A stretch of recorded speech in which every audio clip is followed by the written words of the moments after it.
O nosso estudo de hoje está no Evangelho de Marcos, capítulo 12, versículo 27. Ora, Deus não é de mortos, mas sim de vivos, por isso vós errais muito.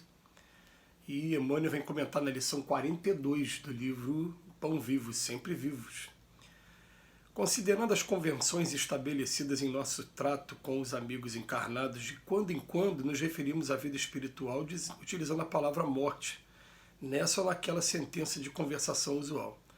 No entanto, é imprescindível entendê-la não por cessação, e sim por uma atividade transformadora da vida. Espiritualmente falando, apenas conhecemos um gênero terrível de morte, a da consciência denegrida no mal, torturada de remorso ou paralítica nos despenhadeiros que marginam a estrada da insensatez e do crime. É chegada a época de reconhecermos que todos somos vivos na criação eterna. Em virtude de tardar semelhante conhecimento nos homens, é que se verificam grandes erros. Em razão disso, a Igreja Católica Romana criou em sua teologia um céu e um inferno artificiais. Diversas coletividades das organizações evangélicas protestantes apegam-se à letra, crente de que o corpo, vestimenta material do espírito, ressurgirá um dia dos sepulcros violando os princípios da natureza, e inúmeros espiritistas nos têm como fantasmas de laboratório ou formas esvoaçantes, vagas e aéreas, errando indefinidamente. Quem passa pela sepultura prossegue trabalhando e aqui quanto aí só existe desordem para o desordeiro. Na crosta da terra ou além de seus círculos permanecemos vivos invariavelmente. Não te esqueças, pois, de que os desencarnados não são magos nem adivinhos. São irmãos que continuam na luta de aprimoramento. Encontramos a morte tão somente nos caminhos do mal, onde as sombras impedem a visão gloriosa da vida.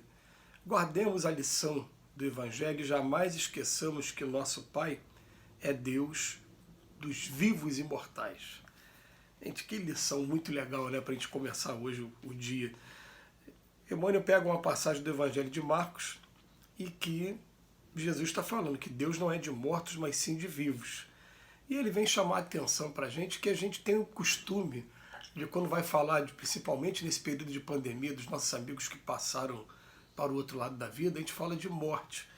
E ele vem chamar a atenção, gente, a gente ainda não consegue pegar vocês e provar para vocês como é que é o mundo espiritual, né, como é que a vida acontece do outro lado. Pelo menos a grande maioria, algumas pessoas até se conseguem sim através do sonho, nos momentos de emancipação da alma.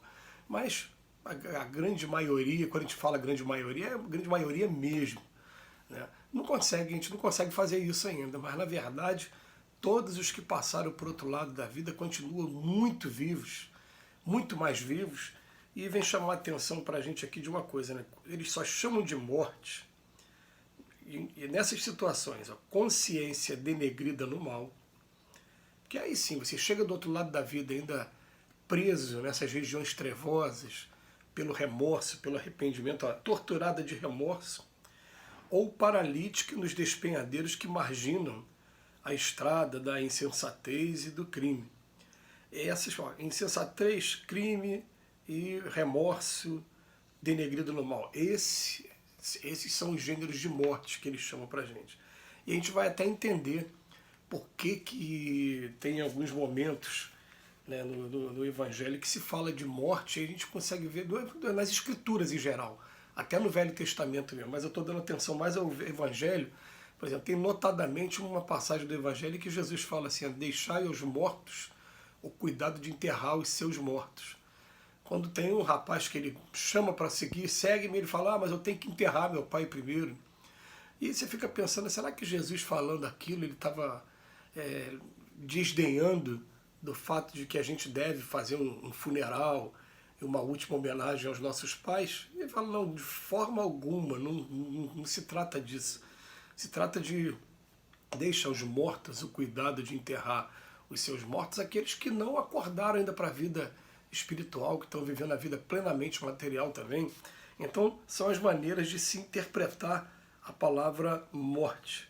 E ele vem chamar a atenção, principalmente, e mais uma vez, quando a gente lê um texto como esse, a gente vai parar de partir do princípio: Emmanuel está fazendo uma crítica a outras religiões. Ele não está fazendo crítica a outras religiões, porque ele incluiu, inclusive, a nossa, que quando ele fala no final dos Espiritistas. Mas ele está assim, como um membro que ele foi da Igreja Católica na última encarnação, quando ele afirma através de Chico Xavier que ele foi Padre Manuel da Nóbrega, e também como uma pessoa preocupada, um tom paternalista com todos os cristãos de todos os segmentos. Ele fala também dos protestantes. Então ele fala o que acontece, olha só, que a Igreja Católica criou uma teologia de um céu e de um inferno artificiais, não é? E que os protestantes estão se apegando à letra, crente de que o corpo ressurgirá um dia dos sepulcros. Eles falam muito em arrebatamento, né? Então Emmanuel sabe muito bem o que ele está falando assim. E depois fala, inúmeros espiritistas nos têm como fantasmas de laboratório, ou formas esvoaçantes, vagas e aéreas. Ele vem chamar para a gente atenção, esses três pensam dessa maneira, mas gente, quando se passa pela sepultura, a pessoa continua trabalhando lá do outro lado e continua revendo valores, continua progredindo. E cada vez que a gente lê os livros espíritas, eu tenho a oportunidade de ver um filme que foi feito falando do mundo espiritual, o que a gente vê? Eles dizem para a gente na codificação que esse mundo material é um pálido reflexo. Quando você fala pálido reflexo, pô, tenta imaginar uma coisa, se lá do outro lado a gente cria com a mente o nosso mundo, fica plasmando, né, com a nossa mente, com o nosso pensamento. Poxa, imagina o seguinte, né, a gente tenta aqui na Terra construir algumas coisas que vêm primeiro no pensamento para depois passar para a prática. E muitas das vezes a gente não consegue fazer isso da maneira que a gente acha que seria a melhor maneira.